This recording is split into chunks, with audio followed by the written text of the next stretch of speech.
Halo semuanya, jumpa lagi pada video pembelajaran geologi struktur di bagian kedua terkait dengan modul 7 di pemetaan struktur atau pendahuluan pemetaan struktur geologi begitu. Nah, di video pertama teman-teman sudah mendapatkan penjelasan terkait dengan simbol-simbol struktur baik dari skalanya singkapan maupun di skalanya peta begitu ya, dan teman-teman mendapatkan bagaimana sih cara menarik struktur gitu ya, gambaran singkatnya seperti itu gitu. Nah, kita akan coba beralih ke bagian yang cukup berbeda gitu ya. Sekarang lebih ke arah ke pengenalan lintasan gitu. Jadi apa itu lintasan? Jadi sebenarnya kalau misalkan di geologi, khususnya di geologi ITERA, kita mengenal adanya peta lintasan begitu ya.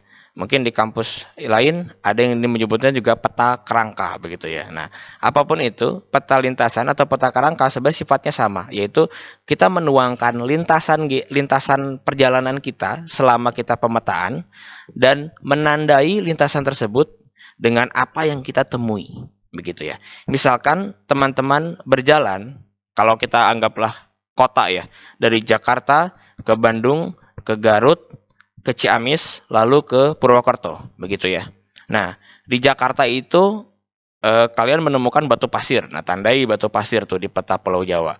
Terus teman-teman jalan ke Bandung. Nah, teman-teman harus tahu jaraknya berapa dari Jakarta ke Bandung, terus arah azimutnya ke arah mana begitu. Sehingga nanti ketika sampai Bandung, teman-teman di apa namanya? Di mencatat lagi ketemu apa? Ketemu tuh misalkan ya, dicatat lagi di sana dan seterusnya. Nah, itu yang ada di peta lintasan. Nah, ketika kita berbicara lintasan, teman-teman, baik dalam aspek pemetaan geologi maupun eksplorasi umum gitu ya, kita akan mengenal dua jenis lintasan, begitu ya. Lintasan terbuka dan lintasan tertutup. Yang nanti banyak sekali metodenya. Ada lintasan kompas traverse, ada lintasan langkah begitu dan sebagainya. Itu nanti diskusikan saja atau nanti sama asisten di brainstorming begitu ya. Nah, saya akan fokus saja ke bagaimana penjelasan lintasan untuk eksplorasi ataupun untuk geologi. Nah, kita akan di sini ada dua contoh teman-teman. Ada peta lintasan dan ada peta lintasan tertutup. Nah, ada lintasan terbuka dan lintasan tertutup. Mohon maaf. Nah, lintasan terbuka itu adalah suatu langkah-langkah yang kita lalui di mana kita memulai di titik yang berbeda dengan titik akhir kita. Jadi ya tadi contohnya dari Jakarta ke Bandung, ke Ciamis, ke Purwokerto selesai. Itu lintasan terbuka karena dia mulai di Jakarta dan berakhir di Purwokerto. Nah, tetapi ketika saya punya lintasan yang mulai dari Jakarta, Bandung, Garut, Ciamis, Purwokerto, Semarang, Brebes, Cikampek, lalu ke Jakarta lagi. Nah, itu lintasan tertutup namanya. Karena kita memulai dan mengakhiri di titik yang sama, begitu. Nah, ini contoh lintasan yang teman-teman bisa lihat. Ini lintasan terbuka. Karena apa? Karena dia mulai di sini misalkan ya, dia berakhir di bagian sini. Begitu. Atau bisa aja mulai di sini, berakhir di bagian sini begitu ya. Nah, sedangkan yang bagian bawah, kanan bawah, ini lintasan tertutup. Karena apa? Karena dia memulai di sini misalkan ya. Terus dia memulai di bagian sini nomor 1, 2, 3, 4, 5, 6, 7, 8, 9. Dia kembali lagi ke bagian sini begitu ya. Jadi dia memulai dan mengakhiri di titik yang sama. Oke, ini perbedaan lintasannya. Nah, lalu baiknya lintasan yang mana yang digunakan ketika kita pergi eksplorasi atau pemetaan tergantung kebutuhan begitu ya. Dan ini sama-sama aja gitu. Karena apa? Karena kita bukan menilai dari lintasannya terbuka atau tertutup, tapi lebih ke arah apa yang kalian temukan gitu. Tapi kalau misalkan teman-teman menggunakan lintasan tertutup, biasanya kita bisa mengkoreksi benar nggak kita buat lintasannya. Sedangkan kalau lintasan terbuka kan bisa cowboy aja gitu ya. Jadi kita nggak bisa mengkoreksi apakah lintasannya benar atau enggak gitu. Nah, teman-teman bisa lihat di sini. Jadi ketika teman-teman membuat lintasan, jadi yang tertutup saya 1, 2, 3. Nah, apa yang teman-teman temui dicatat di titik tersebut. Misalkan teman-teman mulai di titik 1, singkat cerita teman-teman sudah orientasi medan gitu ya. Nah, di sini dapat batu pasir misalkan dengan arah dipnya 100, strike-nya 200, dipnya 24. Nah, dituliskan seperti ini begitu ya. Lalu dia jalan lagi. Nah, jalan ke titik 2 itu enggak cuman jalan. nggak bisa jalan aja. Kita harus tahu berapa jarak dari titik 1 ke titik 2. Dan juga kita harus tahu berapa orientasi atau azimutnya. Nah, kita dengan cara menembak dengan menggunakan kompas. Nanti diajarkan oleh asisten bagaimana cara teknisnya menggunakan kompas. Tetapi singkat cerita kita akan mendapatkan azimutnya atau arah dari titik 1 terhadap titik 2 terhadap titik 1 atau titik 1 terhadap titik 2. Nanti ada azimut dan back azimut. Nah, singkat cerita titik 2 di interpretasi ada batuan. Nah, mungkin dia memiliki nilai strike yang hampir sama, mungkin sekitar 200 210 dengan depth sekitar 20-an, maka digambarkan seperti ini. Nah, menariknya di lintasan 2 itu akan ketemu kontak antara batu pasir dengan batu lempung seperti gambar ini. Maka dituliskan seperti ini. Lanjut ke 3, lanjut ke 4, menarik lagi ke 4 ketemu batas lagi antara batu lempung dengan batu pasirnya tadi gitu ya. Di sini jalan lagi ke 5, 6 dan seterusnya. Nah, ini adalah contoh dari lintasan. Nah, kenapa harus buat lintasan? Karena teman-teman harus bisa tahu dong yang diambil sama teman itu posisinya di mana. Dan fungsinya buat apa? Nanti kita bisa rekonstruksi geologi dengan peta lintasan ini. Bahkan kita nggak perlu software, pulang ke kosan, pulang ke rumah, kita baru olah di laptop berhari-hari gitu ya. Nggak perlu. Dengan membuat peta lintasan, teman-teman sudah bisa menginterpretasi apa yang terjadi pada batuan. Nah, misalnya kayak gini, teman-teman bisa lihat di sini ada di sini ada ini ya, kontak ya, dan kita di sini juga ada kontak. Nah, kita bisa hubungkan ini gitu ya, menjadi bisa jadi salah satu ini bagian yang sama begitu. Dan ini juga kita bisa hubungkan sebagai bagian yang sama. Nah, dan ternyata teman-teman bisa lihat di sini ada sesar naik begitu ya. Ternyata memang di sini ada teman-teman bisa lihat persebarannya. Di sini pas kalau misalkan dengan kondisi batuan teman-teman, di sini pasti isinya batu pasir semua ya. Itu batu pasirnya di atas batu lempung. Di sini ada batu lempung. Ya, dan di sini ada batu pasir lagi yang mungkin umurnya berbeda karena dia berada di posisi bawahnya batu lempung. Dan di sini adalah isinya batu lempung semua. Dan di tengah-tengah ada sesar naik begitu, yang memang membagi ini semua. Nah, itu contoh dari pembuatan lintasan atau pengaplikasian lintasan dalam pembuatan peta geologi yang nanti teman-teman juga akan bikin seperti itu gitu. Oke. Kalau lintasan terbuka kita hanya punya satu jalur saja begini kan ya. Biasanya nanti kalau pengaplikasiannya kita akan membuat lintasan lagi di bagian sini, di bagian bawahnya lagi untuk mengkorelasi datanya sama atau tidak begitu. Dan pastikan teman-teman lintasan itu tegak lurus terhadap garis strike-nya. Jadi jangan sampai teman-teman membuat, karena kita tahu strike-nya seperti ini, kita buat lintasan dari bawah ke atas misalkan gitu ya. Nah, nanti teman-teman akan menemukan variasi litologi yang sama gitu, bukan litologi yang berbeda gitu. Oke, itu nanti kita main di bagian selanjutnya. Kita akan fokus ke membuat lintasan, bagaimana caranya membuatnya. Nah, teman-teman, ini adalah cara membuat lintasannya.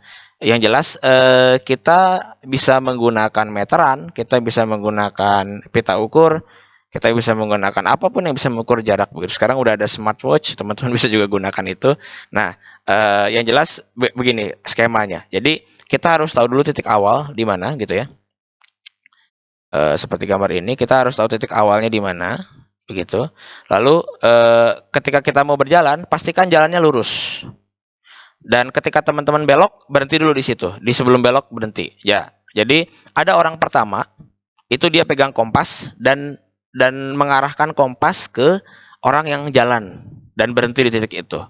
Nah, kompasnya misalkan dalam gambar ini dia menunjukkan arah 90 derajat north, 90 derajat east. Berarti itu yang dinamakan azimutnya. Jadi dicatat tuh nilai azimutnya 90. Jadi dari titik 1 ya, ini titik 1, ini titik 2, jalan 90 derajat azimutnya. Nah, berapakah ininya? Sorry, ini N90E ya. N90 derajat east. Nah, berapakah jaraknya? Teman-teman bisa sambil tarik pita ukur kan?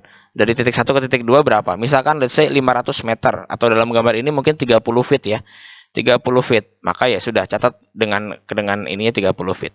Nah, terus selanjutnya adalah apakah dia lurus atau elevasinya sama, gampangnya seperti itu, atau dia naik ke atas. Ketika dia naik ke atas, maka kita harus melakukan koreksi.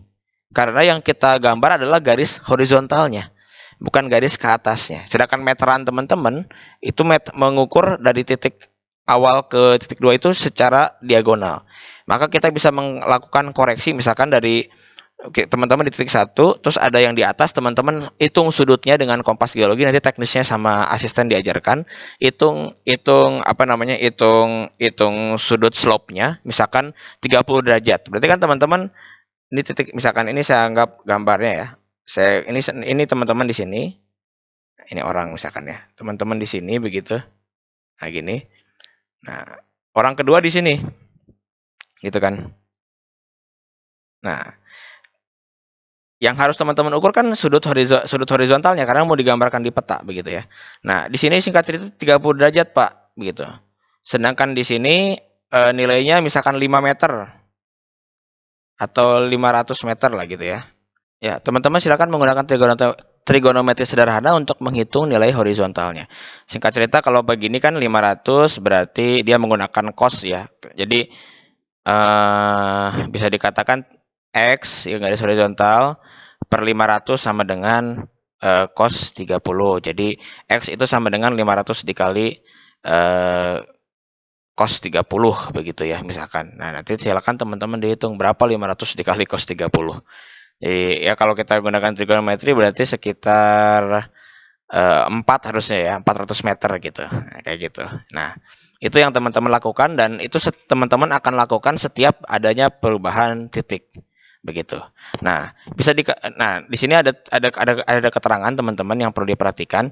Tabel pada lintasan setidaknya memuat parameter keterangan garis lintasan. Berarti bisa dikatakan teman-teman tadi garis 1 2 begitu ya, garis 1 strip 2 misalkan ya. Itu keterangan garis lintasannya. Lalu azimutnya, teman-teman silahkan tulis azimutnya berapa dan back azimutnya berapa. Lalu ada jaraknya, teman-teman catat jaraknya.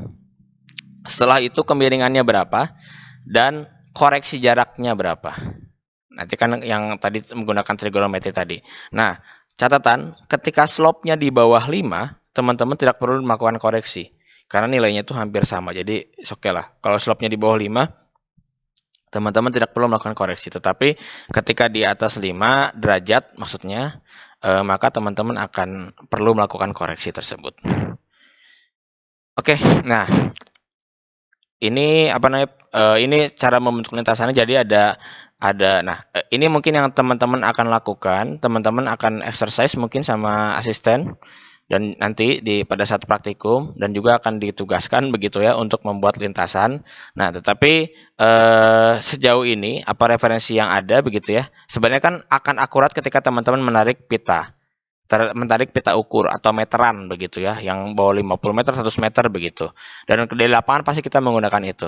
Nah, untuk mempersingkat waktu dan untuk agar teman-teman bisa fokus dalam pembuatan lintasan begitu ya, bukan pengambilan datanya, cukup dengan menggunakan langkah kaki aja gitu. Misalkan si Fulan begitu ya, dia berjalan sepanjang 5 meter misalkan.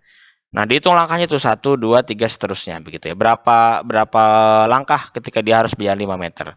Lalu diulang lagi 1 2 kali, diulang lagi 3 kali. Sampai 3 kali diulang, terus teman-teman cari rata-ratanya berapa. Dan itu menjadi patokan gitu ya. Dan itu menjadi patokan teman-teman semua untuk mengetahui bagaimana cara mengukurnya tanpa harus menggunakan meteran begitu ya.